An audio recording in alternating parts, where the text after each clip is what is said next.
11 তারিখে উৎপাদন, 11 ডিসেম্বর। কয়দিন ভালো থাকে এটা মেয়াদ? আমরা এটা বিক্রি করবো না, বিক্রি করবেন না, দেখার জন্য রেখেছেন, এই তো? ডিসপ্লের জন্য রাখেন। ডিসপ্লের জন্য রেখেছেন। এখন বলেন এটা কয়দিন পর্যন্ত ভালো থাকে, খাওয়া যায়? ওতে ফ্রিজে রাখলে আপনার এক সপ্তাহ। 1 সপ্তাহ ধরলাম, আপনার তরকারি খাতিরে 1 সপ্তাহ। 1 সপ্তাহ কয়দিন 1 সপ্তাহ হয়? 7 দিনে। 7 দিনে। তাহলে 11 ডিসেম্বর তৈরি, তাহলে 11, 12, 13, 14, 15, 16, 17, 17 ডিসেম্বর পর্যন্ত এটার মেয়াদ ছিল। ডিসপ্লেতে রেখে দিয়েছেন দেখার জন্য। এটা বিশ্বাসযোগ্য কথা?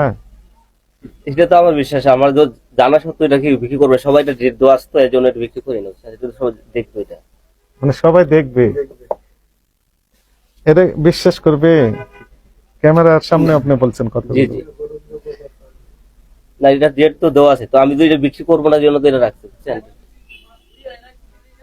এগুলো অ্যাকসেপ্টেবল হবে না।